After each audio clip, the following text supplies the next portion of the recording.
Welcome to the A+ EdTech podcast. My name is Ashley McBride, and I'm an instructional technology facilitator from North Carolina. Last week, I was able to present and attend the ASCD Empower17 conference in Anaheim, California. While there, I had a chance to sit down and talk to a few of the other presenters. In this episode, I had the chance to speak to the presenters of Redefining Homework, Flipped Thinking for the 21st Century. Ross Kasun, Edward Aldarelli, and Jeff Huguenin are all administrators from New Jersey who led the teachers in their district to rethink how they assign homework. All right, if you could go ahead and introduce yourselves. Hi, I'm Ross Kasun. I'm superintendent of the Freehold Township Schools, which is in Freehold, New Jersey. We are a K-8 district with about 4,000 students. We have 2 middle schools and 5 elementary, and I'm in my 6th year there. Morning, everyone. I am Jeff Huguenin, the principal of the Joseph J. Katina Elementary School in Freehold Township. Good morning. My name is Eddie Aldarelli. I'm the principal of the West Freehold School in Freehold Township. How is homework an equity issue? I think homework often is based on what teachers had done to them as students.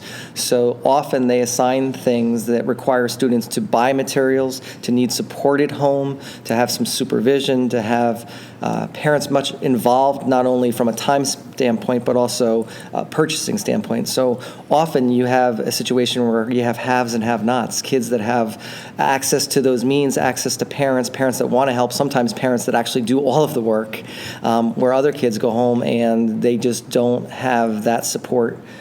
So it often does a balance between the different achievement gaps. So I would add to that some of the research indicates the optimal environment for students to be working at home on assignments is one where they have a limited amount of time to spend on it that's age appropriate for them as students, and it is work or tasks or projects or assignments that they are capable of completing on their own without the need for additional support. So when we talk about the differences in varying home environments, it can be influenced either way in terms of whether or not there's supportive family around to assist, if it's necessary, if it should be that way, or if the student should be tackling the work and completing it on their own successfully. Yeah, and I think when you speak about equity too, the equity from classroom to classroom within any particular school.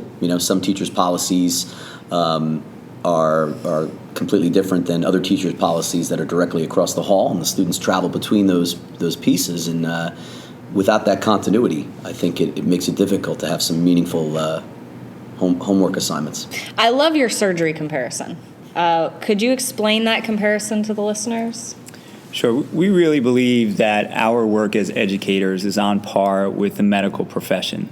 And as highly esteemed as the medical profession is, we call out to all of the teachers doing the fantastic work they do day over day, the administrators, everyone who's part of a school community, to put themselves on that same level, to realize that they're working on brains every single day, that they're helping students learn successfully, and to really take pride in that and not to downplay it and not to allow it to be usurped by other people outside of our profession who maybe don't see it that way just yet.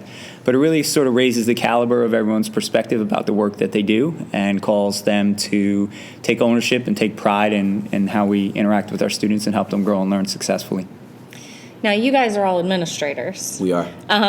So when you started to get your teachers to rethink their homework assignments, what was their response? Was it all positive? Were there some negatives? I think for the most part it was very positive because we really started with our vision of our district, and that's having students being leaders of their own learning, actively engaged and curious members of a global society. So if we all buy into that vision, and that's what we want, we can talk about any practice and saying, does that fit? So there were some things that, were challenging for teachers to have them start having kids ask questions at home rather than solve problems. Some of the grading policies maybe had questions them, but I think for the buy-in of, yes, we need to change and do things better.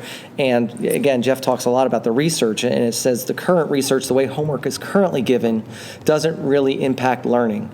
Can we do something that does? And we know good teaching matters, quality matters. So if it matters in the classroom, it can matter at home too. And to piggyback off of that, I think it was liberating for them.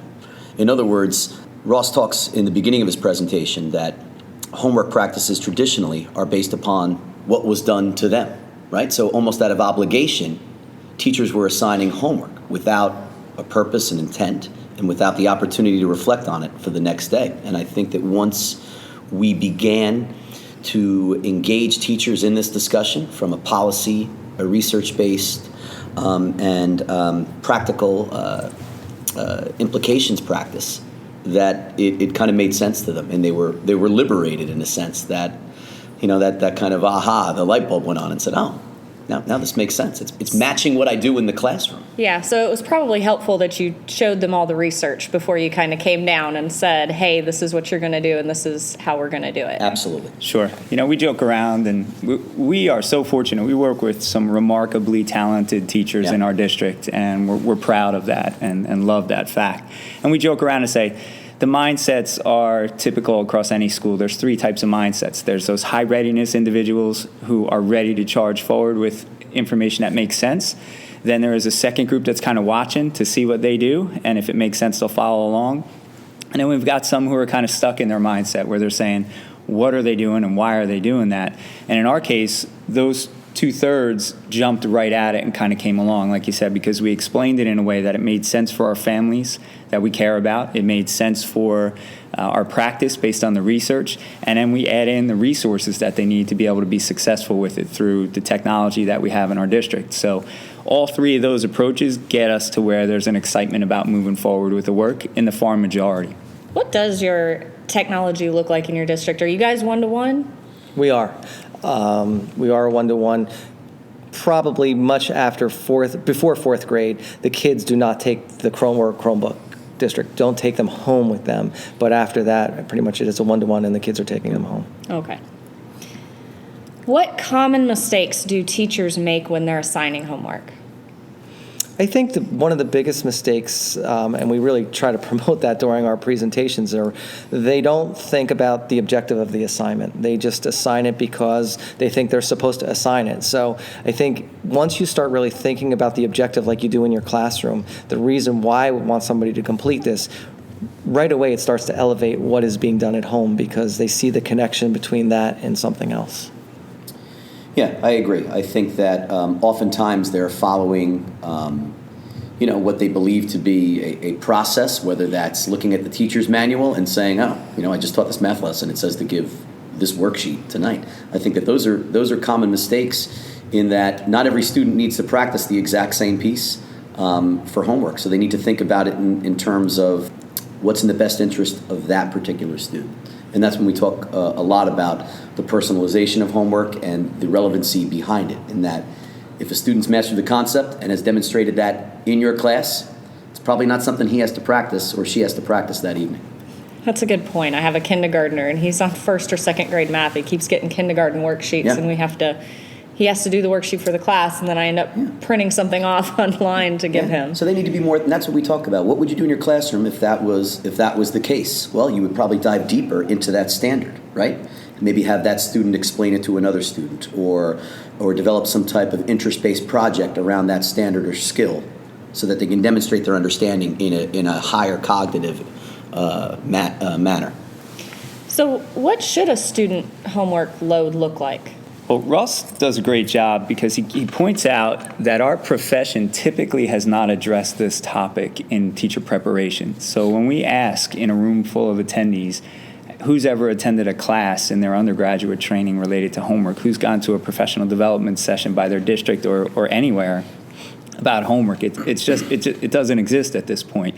And so when we talk about what that typical load should look like, teachers are going based on only what they know, which is what happened to them, without the knowledge of what homework should be and could be to really be effective for homework. So in terms of the workload, we frame that in one way. The National Education Association and the National PTA Association, 2 large national organizations with huge memberships, talk about the 10-minute rule per grade level. So time is the least important aspect of homework, and yet that continues to lead in the conversation. People begin with that, and it really should be at the bottom of the list. But those 2 have established that, and we kind of support that. 10 minutes in 1st grade and then on all the way up through high school. There is a place for homework. It can be effective and help kids grow and learn, as long as there is a specific and meaningful purpose to it. And we go in depth in that through our presentation about what those are. And one of the things that you guys mentioned that I absolutely loved, especially as a parent, is that you guys said that the teacher needs to make clear the objective. Correct. Can you guys talk a little bit on that? The purpose, classroom practices, or any type of lesson, always begins with the purpose of what we're doing. So whether that's a behavioral objective, whether that's an academic component, students need to understand the activity relates to the context of learning, right? But when they get home, it becomes about completion. It becomes about compliance, and it becomes about turning in that work the next day so they're not penalized for a grade. It's never about the type of work that they did or their ability to understand. Traditionally, it's about, okay, you've done this, let's move on now. So that's I think those are the conversations that when you bring that to light with teachers, they really start to see a shift in their thinking and their practice. And it's interesting when we work with some teachers, often they say, well, I really didn't know of my objective. I just was assigning it. And maybe, I'm not sure what I'm doing. And we say, well, there's times where you probably won't assign homework. Again, if you teach a lesson and it bombs, especially in like mathematics, the kids should not go home and practice that, because it does then store that into long-term memory. We messed up today, let's put a pause and come back and reteach it tomorrow, not go home and try to figure this out. And that's why we really build upon those principles of the assignment should address 3 criteria. Students should understand the objective. They should be naturally curious about it and be able to ask questions to foster further inquiry and research and application in something that's of a high level of interest. And you should be definitely getting feedback, not only from the teacher, but from their classmates, which is just as powerful to improve their learning. And you mentioned a couple of technology tools. Yeah. So we try to leverage the use of technology because it's based upon what students are going to have to do in the workplace. We show a rubric of what Google uses to kind of vet potential candidates for their organization, and they involve things like collaboration, leadership, thinking, purpose. So we try to match some technology tools that really highlight those pieces. So one of them that we demonstrate here is a platform that's dedicated exclusively to student inquiry, which is Verso. The second one is Kaizena, which talks exclusively about feedback, and they're great forums because you can invite whole classes and particular groups of students to participate and comment and interact in a manner beyond the hours of 8 to 3. So, actually, to add on to that, one of the difficulties is people, especially in our sessions, because we don't have enough time to really elaborate the solid educational thinking behind it, but people tend to think that the technology is the solution. But the way Ed incorporates and shares that is really about sound instructional practice. Mm-hmm. And that goes back to the vision that Dr. Kasun set for our district about personalizing learning for students. So our use of technology is really about personalizing learning for the kids and getting them with the resource that they need that's going to help them at the right time. So technology standalone by itself will not solve this issue. It's got to be part and parcel with sound instructional practice and the 4 components of personalized learning. All right, so what are some things that teachers should look at when they're developing their homework assignments? Yeah, I think that they should look at what are they expecting students to do?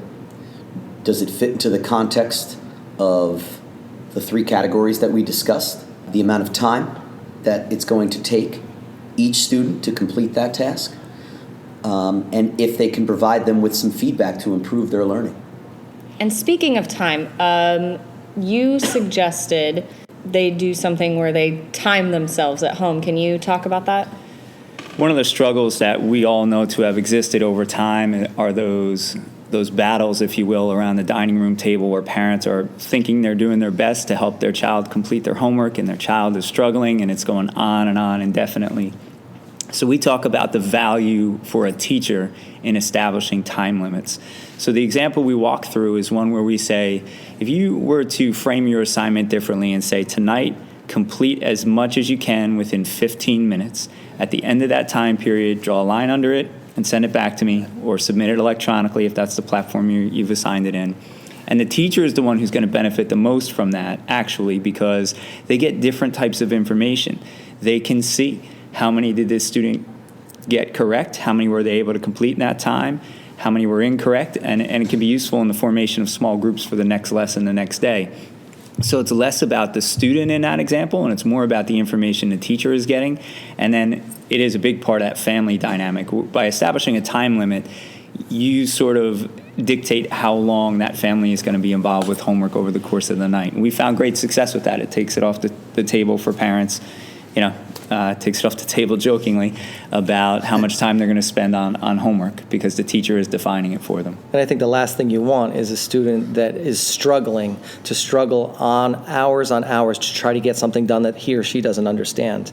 Then that student, and I joke about it in our session, but during testing week, we don't give any homework because we want the kids to be well rested, their brains to be ready to do well on that test. But during the time we want them to come in and learn, they can be up all night and struggling for hours on homework. So by putting that time limit in, whether it be 15 minutes, 20 minutes, and you say you're done, again, it takes that struggle at home off the table. It allows kids to rest and rejuvenate and be ready to learn.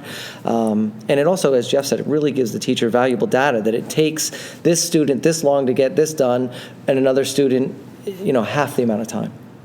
Are there any other methods or suggestions or tips that you have for teachers?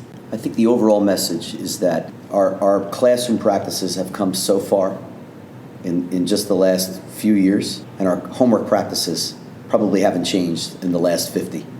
And we need to make sure that those practices that we expect teachers to do in order to advance student learning in a classroom are reflected not only during the school day, but for homework as well.